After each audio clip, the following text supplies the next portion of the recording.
Kalau sukses itu bisa dari mata, Mas. Soalnya ketika saya ngobrol sama dia, mata itu tidak lagi ke sana kemari, ke sana kemari. Tidak ada rasa tidak percaya diri. Full of confidence. Kayak gitu.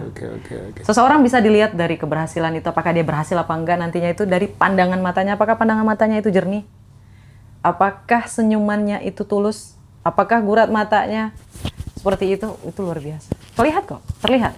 Makanya kalau ngelihat seorang laki-laki untuk para perempuan, perhatikan matanya. Apakah dia fokus ke kamu ketika menceritakan apa yang dia impikan?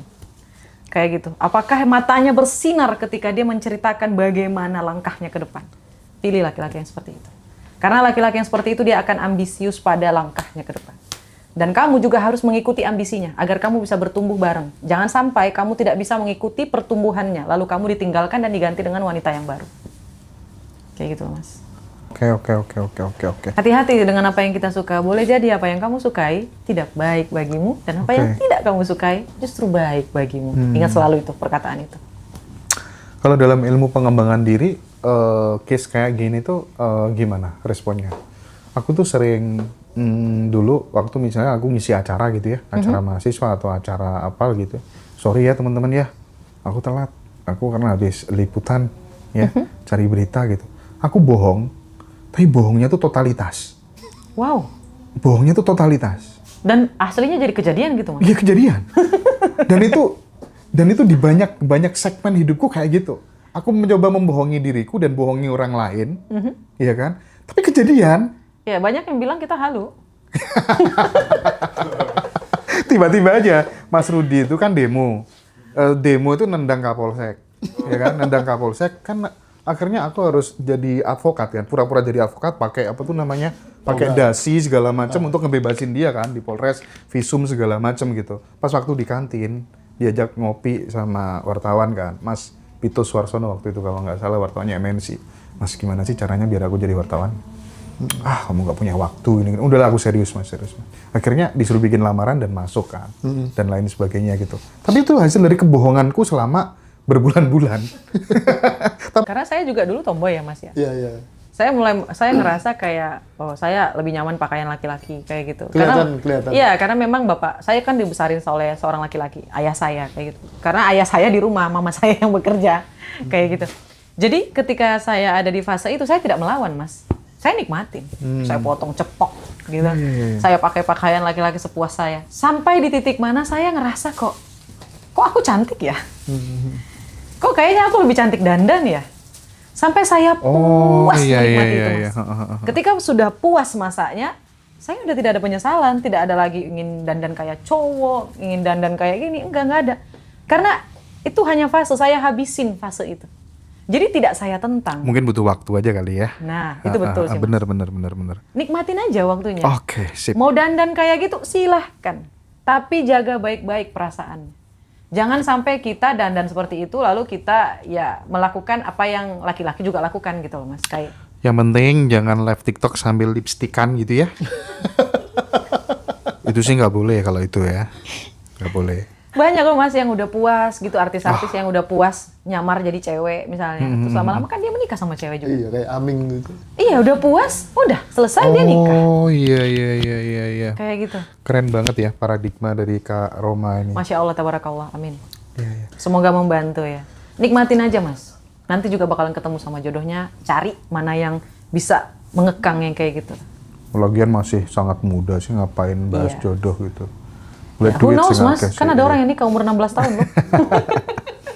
Tapi kok banyak ya yang di live TikTok kok, kenapa sih wajahnya Mas Roji, kenapa nggak dibuka nih biar kelihatan lebih terang? Ya Allah.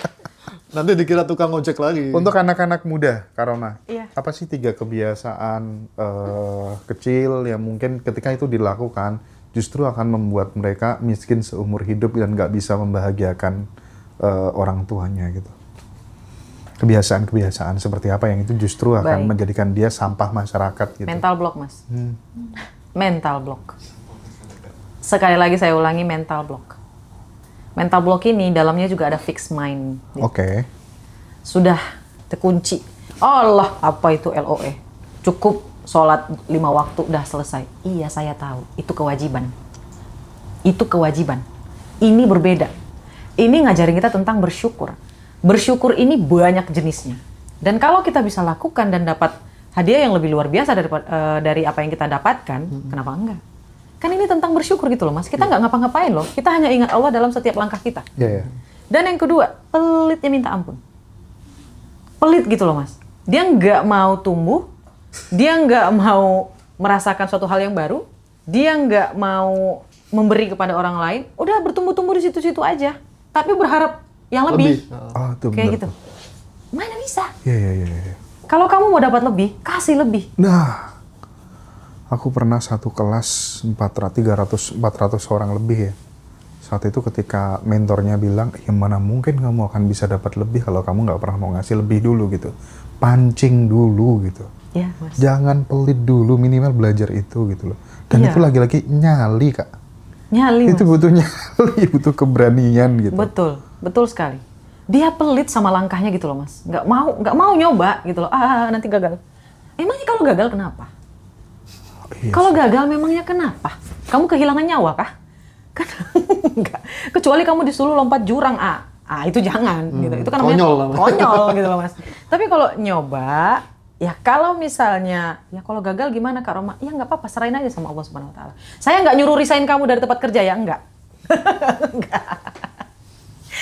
Enggak, kan ada orang bilang kalau berani memulai, itu ngomongin bisnis gitu loh Mas ya. Tapi kalau menurut saya berani memulai itu misalnya kalau kita orangnya nggak enakan, berani menolak. Iya. Kalau kita orangnya pelit, berani mulai tidak pelit lagi gitu loh Mas. Kalau kita orang yang nggak percayaan sama orang lain, berani memaafkan, berani mulai percaya. Kalau kita orangnya introvert, pergi ke kelas seminar, ke workshop, itu kan langkah berani Mas. Kayak membuka pintu selebar-lebarnya. Iya. Terukur gitu ya. Iya, bukan berani. Bukan ngawur gitu ya. Kalau kata Kak Roma saya berani, oke saya resign, saya bikin bisnis. Itu ngawur namanya. Jangan lawan ombak dulu. Kalau Mas Hendra yang lawan ombak nggak apa-apa, udah naik ferry soalnya. Aduh ya Allah ya Rabbi. Aduh. Kalau misalnya kita terlahir dari keluarga bapak ibu yang baru kita lahir aja, bapak ibu udah cerai. Terus nikah, cerai lagi. Kan muncul ya Allah, enak ya sebenarnya kalau kayak temenku itu gitu. Kadang muncul perasaan kayak gitu. Gimana sih mengolah penderitaan itu menjadi kekuatan yang luar biasa untuk kemudian membuktikan bahwa kita akan jadi orang yang besar, quote and quote gitu. Dan itu justru tidak membuat kita pesimis, tapi ini justru tanda dari semesta aku bakal jadi orang yang tangguh karena dari kecil aku sudah diginiin. Itu tuh gimana? Nasihatnya Kak Roma gimana? Karena saya memang terlahir dari keluarga yang memang sangat miskin ya Mas, kalau menurut saya ya. Itu saya tidak pernah melihat realita. Saya selalu tutup mata sama realita itu. Selalu, always. Kalau misalnya saya harus makan garam, ini ada nih sahabat saya nih Mas ya, sebagai bukti, masih ada fosilnya nih di sini nih. Masih ada contohnya. Kak Siva ini ya? Iya. Siva yang sepeda terbang. Siva. Masih ada nih sahabat saya. Terus soalnya Makan garam Mas. Makan garam beneran, makan kerupuk, makan garam. Tapi teman-teman bisa tanya langsung sama sahabat saya tidak pernah sambil menangis makan garam tersebut, makan nasi pakai kerupuk tersebut. Buat apa? Dalam pikiran saya sedang memakan makanan yang paling mewah. Close your eyes, tutup mata kalian tentang realita yang tidak seperti apa yang kalian inginkan. Berpikirlah bahwa kita sedang dalam realita yang terbaik yang kita inginkan. Bahkan ketika saya jadi ojol, saya selalu merasa bahwa saya itu adalah orang kaya. Yang dimana saya harus belajar untuk bagaimana melakukan servis. Keren. CEO yang menyamar ya. Iya. saya selalu ngelakuin tuh Mas yang seperti Mas Hendra bilang. Ketika ngeliat rumah mewah, wah bagus nih nanti jadi rumah saya nih. this Oh is nanti aku, mine. iya. Gitu Pak, ini bagus nih. Oh gila ini bagus banget. Gimana ya rasanya tinggal di sini? Iya. Gitu loh Mas. Tidak mau saya ngebahas tentang, sedih banget gak ada dapet. Nggak ada. Nggak pernah, alhamdulillah nggak pernah. Kalau saya nggak bisa makan 3 kali sehari, nggak apa-apa makan sekali sehari atau 2 kali sehari. Kalau saya lapar, saya tinggal beli wafer yang 2.000 doang. Kan kalau makan nggak bisa 2.000 tuh Mas. Kalau enggak nanti saya bisikin ke sahabat saya, ini masih ada bukti nih mas, sengaja banget beli, ini masih ada nih mas ya, saya nggak ada kerja, tapi dia sudah bekerja. Dan salah satu sosok yang menemani perjuangan saya juga, makanya kemanapun sekarang saya sukses, saya bawa dia terus. Jadi teman saya ini sudah bekerja mas, saya belum. Saya dapat 50.000 per hari, beneran 50.000 per hari. Mungkin akan relate buat ojol-ojol wanita, tapi karena kan saya pengemudi baru mas, pengemudi baru, jadi tidak dapat banyak orderan gitu loh mas. Jadi hanya untuk bayar sewa motor, saya hidup dari tabungan nih mas. Nah lalu malam saya udah nggak bisa makan. Nah sahabat saya yang ini selalu mencari makanan yang porsinya paling banyak. Lalu akan dia makan, terus tiba-tiba dia bilang, Rom, kita bagi 2 aja, aku nggak habis. Selalu tuh mas. Saya tahu padahal dia masih lapar. Masih lapar. Tapi selalu mencari, kamu mau makan nggak? Dia bilang gitu.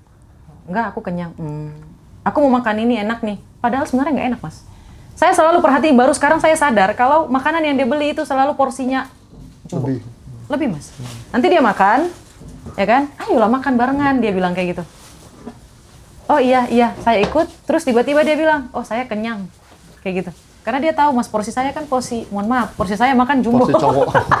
Porsi cowok. Tangki tiker. Iya. Tangki tiker. Gak tahu mas, mungkin karena metabolisme saya cepat ya, jadi makannya tuh banyak gitu. Nah teman saya yang di sini, sahabat saya yang sini tahu gitu. Makanya saya selalu ingat tuh. Jadi jangan lihat realita kamu, sesakit apapun realita kamu, tutup matanya, tutup. Jangan dilihat. Saya nggak pernah lihat mas, sama sekali. Itu sih saran saya mas. Jangan lihat. Bahkan ketika kamu lagi mulung, anggaplah kamu sedang melakukan kebajikan, sedang memungut sampah.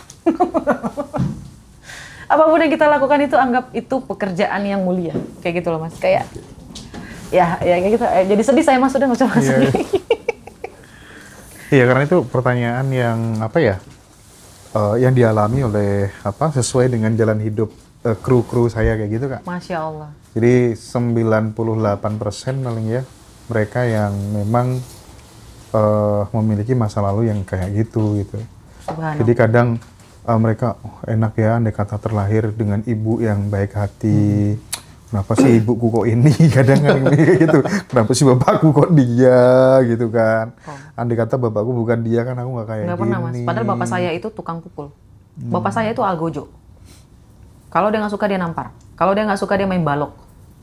Bukan pakai tangan mas, pakai balok. Oke. Bapak saya itu yang pemarah, pemukul. Tapi saya tidak pernah, andai kamu bukan bapak saya, enggak mau.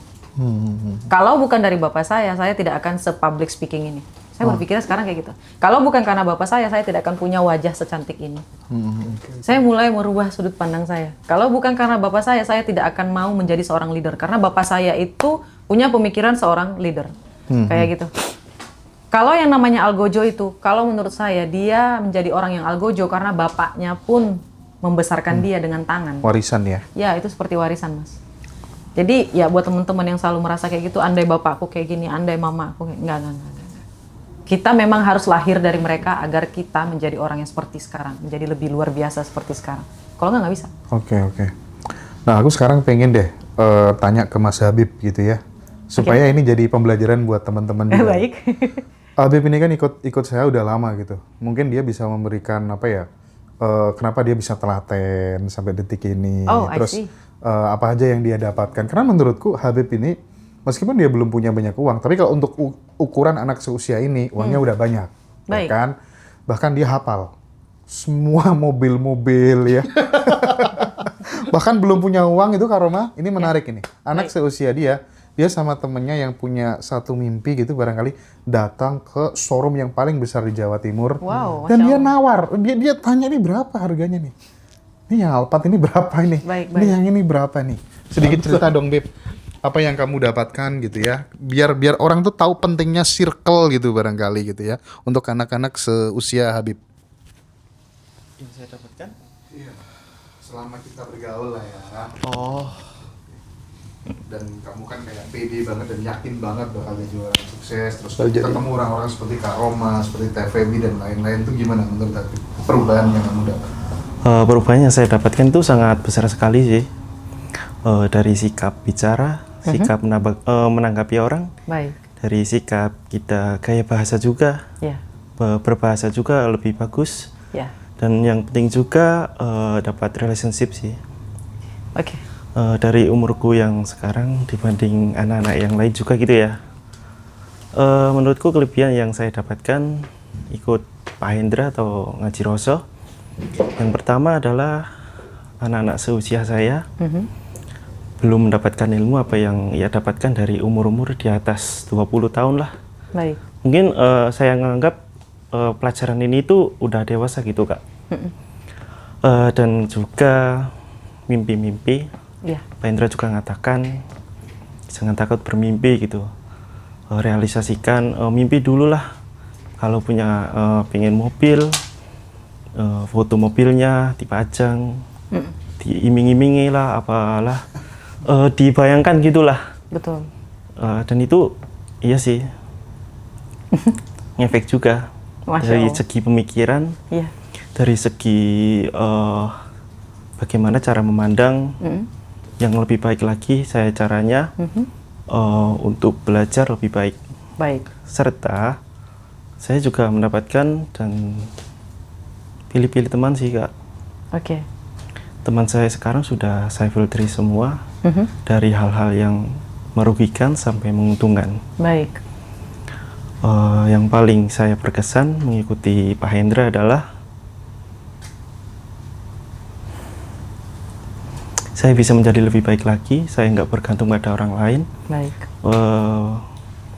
Tentunya juga bergantung pada orang tua. Oke. Dan ya, semua dogma-dogma tentang orang tua yang itu ke bawah semua. Jangan ini nanti dampaknya ini, jangan ini dampaknya ini. Tapi mindset saya dirubah, lakukan ini dampaknya lebih besar lagi gitu. Mas Hendra, kalau dari Feng Shui, Mas Habib akan jadi orang kaya. Oh, amin. Amin, amin. Kalau itu yakin Nih, ya. dari hidung. Oh, Ya. Oh, bisa ya dia dari itu? Yes. Mata. Dari mata. Dari alis. Ya. Bahkan dari yang paling utama adalah kuping. Kuping orang yang ada di sininya nih, tantangan Mas Habib nantinya adalah ambisinya. Apakah tindakannya sesuai dengan ambisinya atau dia akan ditelan oleh ambisinya? Tantangannya di situ. Kalau orang mau cepat mati bisa dari kupingnya ya? Bisa, Mas. Bisa ya? Bisa. Kalau itu kan ada pertandanya layu Oke, di sini. layu ya. Layu. Ini baru dengar ilmu yang soal ini. Ada batang hidung, Mas. Kayak teman saya nih. Batang hidungnya lihat. Perhatiin lagi sama Mas itu. Habib. Agak sedikit lebih besar sama kayak Mas ini. Lihat tuh batang hidungnya. Itu batang hidung yang kokoh akan kekayaan. Kayak Saya Rozi gimana? Masya Allah. Saya sudah Kayak gitu. terbukti, sudah punya Kayak kehidupan gitu. kan. Masya Allah. Habis ini mau ke Turki dia. jalan. Wow, subhanallah. Ngurus Dari- visa kemarin ya. Kalau sukses itu bisa dari mata, Mas. Soalnya ketika saya ngobrol sama dia, mata itu tidak lagi ke sana kemari, ke sana kemari. Tidak ada rasa tidak percaya diri. Full of confidence. Kayak gitu. Oke. Seseorang bisa dilihat dari keberhasilan itu, apakah dia berhasil apa enggak nantinya itu dari pandangan matanya. Apakah pandangan matanya itu jernih? Apakah senyumannya itu tulus? Apakah gurat matanya seperti itu luar biasa. Terlihat kok, terlihat. Makanya kalau ngelihat seorang laki-laki untuk para perempuan, perhatikan matanya. Apakah dia fokus ke kamu ketika menceritakan apa yang dia impikan? Kayak gitu. Apakah matanya bersinar ketika dia menceritakan bagaimana langkahnya ke depan? Pilih laki-laki yang seperti itu. Karena laki-laki yang seperti itu dia akan ambisius pada langkahnya ke depan. Dan kamu juga harus mengikuti ambisinya agar kamu bisa bertumbuh bareng. Jangan sampai kamu tidak bisa mengikuti pertumbuhannya, lalu kamu ditinggalkan dan diganti dengan wanita yang baru. Kayak gitu, Mas. Iya. Wah, keren. Ini kokoh juga. Ya. Tapi dari apa tuh namanya? Dari Ini narasi. terlalu lebar, Mas. Kalau kamu bisa menanggulangi, menerima banyak banget masukan dan kamu tegas, kamu bisa menjadi seperti Mas Hendra. Karena kupingnya sedikit mirip, tapi kamu lebih menantang. Kalau Mas Hendra masih ini nih, kupingnya yang di sini nih, yang di sini Mas, yang ini daun, itu kan tebal banget. Itu bijaksananya luar biasa. Bijaksananya luar biasa. Karena ada orang yang ininya, daun kupingnya terlalu pendek, itu orangnya pemarah. Sumbu pendek. Kenapa tuh? Ini mohon maaf ya Mas ya, saya agak tahu Ci. Saya contohin ya Mas ya. Misal kasih contoh Mas. Nah, misalnya nih kayak gini nih. Ini kan terlalu dekat ya Mas ya. Tidak. Kalau kayak Masnya kan gembung gitu, bijaksana ya. Mas Roji itu ngambil keputusan terlalu cepat. Kalau sekarang kan udah mulai berubah. Iya, karena kita kan menulis ulang. Betul. Kamu itu sudah ada tuh cikal bakalnya. Kalau kamu ikut Mas Hendra terus, kamu bisa jadi. Saya tuh sebagai wujud peduli saya sama anak-anak tuh memang apa yang saya nggak suka karena itu akan berimplikasi negatif terhadap jalan hidupnya ya akan saya sampaikan meskipun pedas. Iya, itu Iya, keren meskipun sih, dia nggak terima, tapi saya bilang jangan sakit hati ya. Ini karena aku peduli. Kalau aku nggak peduli sama kamu, iya kamu tak biarin aja gitu. Betul. Karena saya seolah-olah saya pengen menggaransi gitu. Iya. Kamu ikut saya tuh bukan hal yang apa ya? Iya, berarti Bukan memang yang kebetulan. Ya. saya sangat yakin gitu ya dengan kita bergaul bersahabat kayak gini gitu dan saya nggak pernah kan batasi soal apapun sama mereka mau makan apapun berapa kali kita oke, hajar aja nggak masalah gitu ya. Tapi yang jelas kamu harus benar-benar bisa dipercaya jadi orang gitu. Habib itu sebelum Kak Roma ngomong kayak gini banyak teman-teman narasumber yang bilang ini bakal jadi orang top nih. Iya. Ya kan karena dia mencoba untuk bener-bener sama orang tuh peka, belajar banget ya, tahu Iya, diri dan pinter, bahasanya juga bagus gitu Masya ya. Allah, tabarakallah. Attitude-nya bagus. Attitude-nya di atas rata-rata kalau Habib, di atas rata-rata dan menurutku itu melebihi skill-nya dia. Dan Habib tuh belajar terus, disuruh apa aja bisa, suruh apa aja bisa gitu ya. Nah makanya ini pelajaran buat teman-teman yang masih muda-muda. Trust itu yang pertama, yang paling utama sih. Betul, ya. Mas. Asal kemudian kita udah punya trust gitu ya, akan banyak peluang-peluang yang akan dititipkan kepada kita gitu. Betul. Jadi buat teman-teman kru yang lain juga, ya kita tahu kan Mbak Dinda itu disuruh apa yang nggak bilang siap dia. Mau bisa nggak bisa kayak Habib, Dinda itu mesti siap aja dulu. Nanti kalau nggak bisa baru dipelajarin. Nah itu Setuju sih. itu Mas. Setuju. Biasanya orang yang budi luhur yang menginginkan yang terbaik untuk orang di sekitarnya. Dan dia kuat Kak, karena beberapa temennya yang lain tuh yang waktu masuk di timku tuh, yang lainnya ada beberapa yang berhenti gara-gara cewek sih. Nggak konsisten gara-gara cewek, kerjaannya kalah sama cewek gitu. Aduh. Dan Habib bisa ngerem. Itu hebatnya dia. I see. Tapi memang Habib dari awal ketemu saya juga orangnya sopan banget. Nggak neko-neko. Bukan ngapain aja juga. Bukan neko-neko kayak Mbak Alawi gitu. Ada ciri khasnya kok itu Mas. Kalau misalnya orang yang memang akan sukses itu ada ciri khasnya. Dilihat dari wajah tuh kayak kelihatan ya nggak sih? Kelihatan. Bahkan orang pelit sama orang kaya pun kelihatan dari wajahnya. Kelihatan. Mas lihat dari daerah sininya tuh dia tidak banyak pertimbangan. Lakuin aja. Aku karena dulu bertahun-tahun tuh jualan majalah kan, ke perumahan-perumahan gitu. Wajahnya orang pelit sama orang dermawan tuh aku tahu. Iya lagi. Hafal lagi, serius aku Masya hafal. Allah ya Rabbi. Kelihatan sih Mas. Iya kelihatan.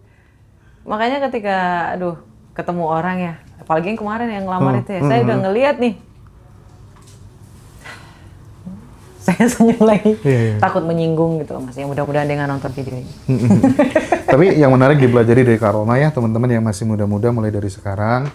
Pokoknya kalau misalnya kamu melihat apa, kamu suka, kamu tertarik, bilang aja, aku nanti akan punya kayak gitu. Cerita hidupku akan mirip kayak gitu. Tayangan filmku akan ganti kayak gitu. Iya, betul. Itu penting sekali. Dan berhenti nonton video-video yang sedih, drama-drama yang sedih. Nah, Stop, guys, alasannya apa Kak Roma? Karena banyak kan ibu-ibu ya, itu yang sekarang justru yang ditonton tuh yang gitu-gitu. Aduh, Dracin, perselingkuhan. mending nonton segala yang macam. kultivator deh Mas. Ibu-ibu, tolong ganti. Mending nonton yang kayak ada angling dharmanya, ya, yang kultivator, yang wah gitu, yang dia jadi orang kaya, yang dia yang buat kita itu tidak terpancing amarahnya, oke? Karena identitas kita, ya, kalau itu filmnya sesuai dengan trauma kita, artinya nervous system kita bekerja mengundang agar kita menyukai drama tersebut. Oh, tanpa kita sadari. Iya Mas. Pilihan lagu, pilihan drama, pilihan teman-teman dan lingkungan itu sesuai dengan nervous system kita. Seberbahaya itu, Mas. Itulah kenapa kalau misalnya nih, oh nggak bener nih lagu, meskipun kita suka, cut. Iya juga ya. Saya sebenarnya juga nggak suka, Mas, lagu-lagu terlalu bass, ngedung-dung kayak gitu. Tapi saya mikir lagi, ini saya nggak suka kenapa? Saya ketika nggak suka sesuatu, saya bertanya dulu, Mas, kenapa saya tidak suka? Saya nggak suka telur rebus ya, Mas ya. Tapi saya mikir lagi, kenapa saya tidak suka telur rebus? Padahal telur rebus itu bagus untuk diet, bagus untuk protein. Kenapa saya nggak suka sayur? Padahal sayur itu bagus untuk ini, untuk ini. Iya, saya pertanyain dulu gitu loh, Mas. Nah makanya kebanyakan manusia kan ngikutin apa yang dia suka. Kayak gitu. Oke. Hati-hati dengan apa yang kita suka. Boleh jadi apa yang kamu sukai tidak baik bagimu, dan apa yang tidak kamu sukai justru baik bagimu. Ingat selalu itu, perkataan itu. Kalau dalam ilmu pengembangan diri, case kayak gini tuh gimana responnya? Aku tuh sering dulu waktu misalnya aku ngisi acara gitu ya, acara mahasiswa atau acara apa gitu. Sorry ya teman-teman ya, aku telat. Aku karena habis liputan ya, cari berita gitu. Aku bohong, tapi bohongnya tuh totalitas. Wow. Bohongnya tuh totalitas. Dan aslinya jadi kejadian gitu, Mas? Iya kejadian. Dan itu di banyak segmen hidupku kayak gitu. Aku mencoba membohongi diriku dan bohongi orang lain, iya kan? Tapi kejadian. Ya banyak yang bilang kita halu. Tiba-tiba aja Mas Rudi itu kan demo. Demo itu nendang Kapolsek. Ya kan? Nendang Kapolsek kan akhirnya aku harus jadi advokat kan. Pura-pura jadi advokat pakai apa tuh namanya? Pakai dasi segala macam untuk ngebebasin dia kan di Polres, visum segala macam gitu. Pas waktu di kantin diajak ngopi sama wartawan kan. Mas Pito Suarsono waktu itu kalau nggak salah wartawannya MNC. Mas gimana sih caranya biar aku jadi wartawan? Kamu nggak punya waktu ini. Udahlah aku serius mas. Akhirnya disuruh bikin lamaran dan masuk kan, dan lain sebagainya gitu. Tapi itu hasil dari kebohonganku selama berbulan-bulan. Tapi aku berbohong dengan konsisten gitu. Seolah-olah bener-bener aku serius. Gitu gimana itu? Mas, ini ada loh pembelajarannya di Think Big and Grow Rich. Oke. Kalau saya bilang, tolong dibuka mindsetnya ya. Tolong dibuka bapak-bapak, ibu-ibu, anak muda, anak remaja atau apapun. Hidup ini adalah panggung sandiwara. Kamu mau jadi siapa? Bukankah tadi pertanyaan kita yang paling pertama, who are you? Siapa kamu? Kamu mau jadi apa? Lakon yang pengen kamu lakukan di dalam dunia ini menjadi seperti apa? Ini tentang switch topengnya, kayak gitu. What do you want? Terlalu berlama-lama sama hal yang sepele, kayak kesedihan apapun. Bayangin aja, kamu harus punya topeng yang kamu pakai. Dan topeng ini, ya, harus kamu tata. Ya, dengan cara apa? Tadi Mas Hendra juga salah satunya udah beberin tuh. Itu ilmu mahal banget itu, Mas. Di video sebelumnya juga saya udah bilang, kalau udah tidak sanggup menghadapi trauma yang kita hadapi di nama A, ganti identitasnya dengan nama B. Itu fakta loh, Mas. Sama, kalau kita pengen jadi seseorang, isi identitas itu, kalau Mas tadi ngelakuin afirmasi ya, tapi konsisten kayak gitu. Bisa dipakai langsung topengnya. Itu bisa. Kemarin waktu saya Gojek, saya mikir, apa yang kurang dari saya? Saya nggak bodoh, saya S1.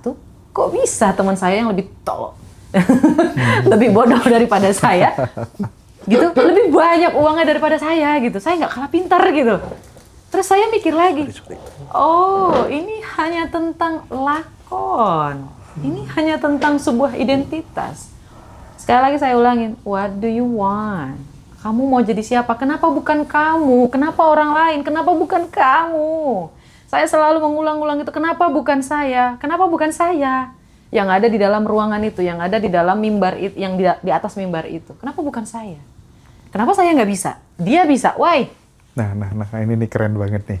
Iya, Mas. Aduh, aku sebenarnya pengen mengakhiri percakapan ini, tapi baru muncul. Rozi tahu lah sejarahku bagaimana, meskipun aku dulu belum punya uang, aku selalu hobiku teraktiri semua teman-teman. Apapun itu gitu, jadi ya.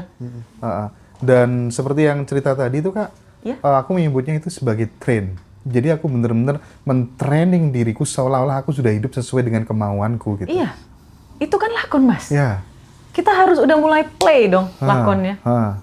Ini orang bisa apa enggak? Tapi masalahnya kebanyakan orang tidak percaya loh, Mas. Oke. Mereka nggak percaya.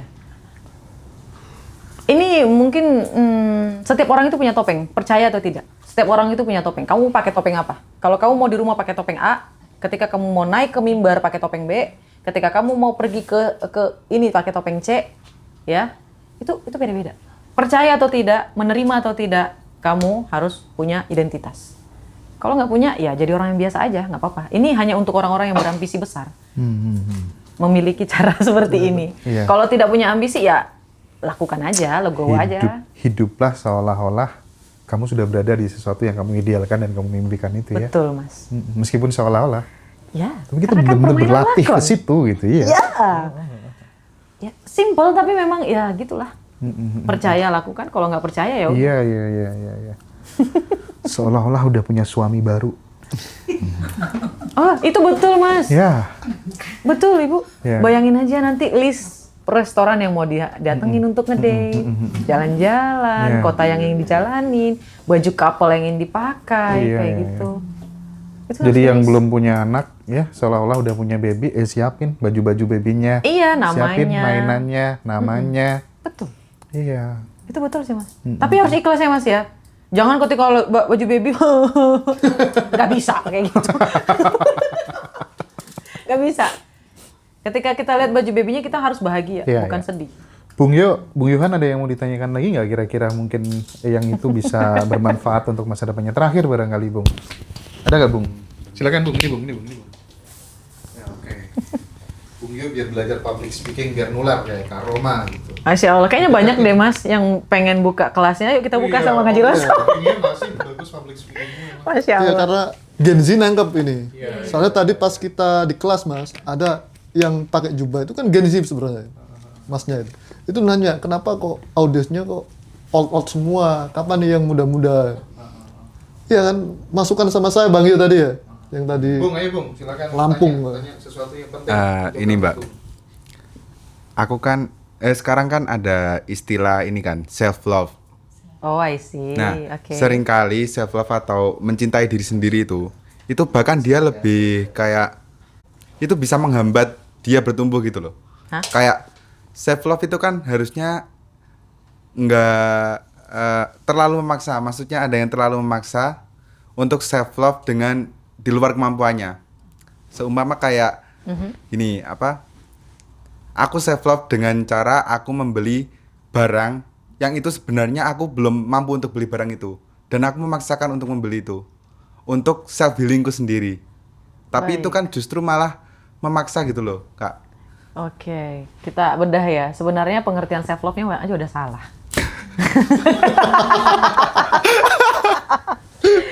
Jadi, kita mulai ya. Siap. Saya tidak menyalahkan loh. Maksudnya definisinya yang salah, bukan Masnya. Iya. Itu salah satu tingkah atau tindakan self love. Tapi pengertiannya salah. Self love yang sesungguhnya adalah di mana kita menerima diri kita terlebih dahulu. Dari A sampai Z. Apa itu dari A sampai Z, Kak Roma? Kegagalan, trauma, kesedihan, kesalahan, ya, masa lalu. Apa yang kita miliki di hari ini. Semuanya itu diterima. Oke, saya kayak gitu. Ya sudah. Apa yang bisa kita lakukan? Tidak ada. Terima. Oke? Itu pertama kali dulu. Lalu setelahnya, mulailah berpikir, oh, bagus sekali ya kalau aku mulai dandan. Oh, bagus sekali ya kalau aku mulai berpakaian yang lebih rapi. Oh, bagus sekali ya kalau aku mulai membaca buku. Atau mendengarkan podcast yang baru. Kita secara otomatis akan mulai upgrade diri, Mas. Kalau Masnya belum pengen upgrade diri, artinya Masnya belum menerima diri sendiri. Siapa-siapa orang yang mengaku melakukan self-love, tapi tidak mengupgrade dirinya, maka dia belum melakukan self-love. Orang-orang yang sudah mencintai dirinya sendiri, dia akan secara natural menyukai dirinya, ingin bertumbuh, ingin menjadi jauh lebih baik, jauh lebih good looking. Ya, dia akan mencari secara natural peluang-peluang yang mendatangkan dia untuk naik level. Ini bukan soal masalah spending money, no. Ini bukan masalah spending money. Self-love itu is not about money. Itu bukan uang. Ingat, uang itu mengikuti tapak jejak kita. Kita level up dulu, baru uangnya bisa naik. Uang itu mengikuti siapa kita. Kalau mau menaik ekonominya, ubah dulu diri kita. Kayak gitu. Kalau self-love itu artinya kita mulai mengubah mindset kita tentang uang, tentang rezeki, tentang pandangan, diubah fix mindsetnya, mental blocknya dibuang, kita isi ulang, kayak gitu. Itu namanya self love, Mas. Bukan spending money. Spending money itu adalah tindakan berani. Kayak gitu. Ketika sudah self love nih, baru melakukan tindakan berani. Tak, dapet tuh, bab. Jadi kayak duk. Gitu. Jadi makanya awal tuh bersyukur dulu, ikhlaskan self love. Berarti menerima diri sendiri dulu ya, Mbak. Iya, betul. Nanti saya buat deh bukunya. Ya, untuk harganya di awal mungkin 50.000 untuk 100 orang aja. Keren. Selebihnya 500.000. Teman-teman jangan lupa tanggal 6 Maret yang mau join kelas level up-nya Karoma ya, nanti dapat buku I'm the King ya, menjadi raja gitu ya. Oke, banyak yang mau ya ternyata ya. Silakan, itu udah ada kontak personnya. Satu-satunya seminar nanti yang akan saya bahas pertama kali, the first, tentang jurnal. Dan jeleknya kelasnya Karoma tuh tiap bulan naik, makanya cepetan. Makanya cepetan daftar. Serius aku nggak bohong. Jeleknya kelasnya Karoma tuh tiap bulan naik harganya. Iya, ya? karena setiap kelas saya itu berbeda, Mas. Yes. Setiap kelasnya itu berbeda pembahasannya, ada lagi. Ini serius, ratusan yang mau. Demi Allah, serius. Ayo, Mau semuanya. Ayo ya. datang, silakan. Ini Zoom ya teman-teman ya. Kalau bisa kita bertemu langsung. Oke, satu pertanyaan terakhir. Ini bener-bener terakhir. Baik, Mas. Ya. Kadang aku tuh sering nggak jawab WA yang cara WA-nya nggak sopan atau kurang elegan dibaca. Oh. Termasuk DM dan lain sebagainya juga begitu. Oh, I see. Kadang aku ketika DM atau WA seseorang tokoh gitu, ketika nggak dibalas kan sakit hati. Oh. Nah setelah misal ya dulu ya nggak dibalas itu, mungkin cara WA aku yang kurang bagus gitu. Nah, apa pentingnya bahasa, cara berbahasa yang benar dalam konteks WA? Karena ini yang sering kita lakukan setiap hari. Itu apakah juga akan berpengaruh terhadap peluang jalan hidup yang lebih baik? Nah, aku pengen ini sedikit diulas untuk teman-teman yang muda-muda gitu, karena itu dianggap kadang nggak urgent gitu. Mas, ini pengalaman pribadi kan? Ini ada kategorinya ya, Mas ya. Kalau sesama raja, ingat ya guys, kita akan bahas kenapa saya selalu bilang kalau sesama raja. Ya, kalau sesama raja itu penting yang namanya pembahasannya harus sopan atau kayak gini. Tapi karena saya tahu semua manusia tidak bisa menjadi raja, itulah kenapa saya pakai admin Mas sekarang. Biar saya nggak baper, kayak gitu. Karena takutnya ketika saya sopan sama orang nggak sopan sama saya. Yeah. Awalnya memang saya mempermasalahkan ya Mas ya, tapi lama-lama enggak. Karena bukan saya lagi yang megang. Jadi kalau teman-teman ke DM ke Instagram, DM ke TikTok, DM ke nomor kontak personal itu bukan saya lagi. Kayak gitu. Itu ada ilmunya loh guys. Itu ada lagi. Ada lagi kelas beda lagi tentang pengaturan tentang soal raja kayak gitu Mas. Ada ya. Pertemuan antara raja kayak gitu. Dan itu penting kayak kata Mas Hendra-nya. Bahasanya diatur, ditata. Kayak gitu. Itu penting sih Mas. Tapi masalahnya manusia kan nggak semuanya Mas. Gitu. Dan kita tidak bisa memaksakan. Ya sudah, biarin aku aja. pernah dimarahin orang soalnya. Gara-gara yang tadinya tuh tanda titik, aku kasih tanda seru. Itu tuh serius tuh aku zaman kuliah tuh kena marah tuh. Dan mulai saat itu aku kalau SMS sama orang, WA sama orang, aku bener-bener hati-hati. Terima kasih, mohon maaf, minta tolong itu selalu. Tapi nggak terlalu boleh keseringan gak sih Mas? Iya sih. Maksudnya tuh aku bener-bener bagaimana menggunakan bahasa yang sopan, yang baik, yang dia nyaman itu penting gitu. sih Mas, Iya. itu penting. Masuk dalam etika sih. Mungkin teman-teman juga bisa belajar tidak bisa menggunakan tanda seru. Iya. Iya, huruf besar semua ya Bu ya. Nggak bisa. Caps lock itu kan tandanya oke. marah kayak gitu. Emang ada ya Mas ya? Pengalaman pribadi? Iya, pengalaman pribadi. Banyak yang DM kayak gitu atau bagaimana? Oh, kalau sekarang aku memang udah nggak pernah ngurusin Iya, nggak itu. mau lagi, itu juga Semuanya, nggak mau. semuanya yang ngurusin Habib, Iya, tapi betul. bukan Mbak Alawi. Semua yang jawab pertanyaan tuh sekarang Mas Habib sih ya teman-teman ya. Baik guys, terima kasih banyak sudah join kita di live malam hari ini. Karoma, makasih banyak. Kita nanti akan mencoba bersama-sama berkolaborasi memuliakan teman-teman yang ikut kelas level up bersama dengan Karoma. Baik. Tanggal 6 Maret gratis bukunya I'm the King ya. Yes. Karya Karoma. Teman-teman, kita ketemu di kelas nanti Zoom ya. Tanggal 6 Maret jam berapa teman-teman? Ada yang ingat nggak jamnya? Ayo. 7 malam. Jam 7 malam. Oke. Ya Zi ya, jam 7 malam ya. Iya benar-benar. 19.00 WIB kan? 2015. Oh 2015. Oh sorry itu karena udah Ramadan. Iya, Jadi kita setelah after traweh ya. Setelah sholat traweh jam 20:15 ya. Karma terima kasih banyak. Baik, Kamu sama-sama. keren, luar biasa. Masya Ya, Allah, semuanya sukses karena terus, Allah. bahagia terus. Alhamdulillah. Makasih, Haji Roso makasih. juga sukses terus. Thank you, luar biasa teman-teman.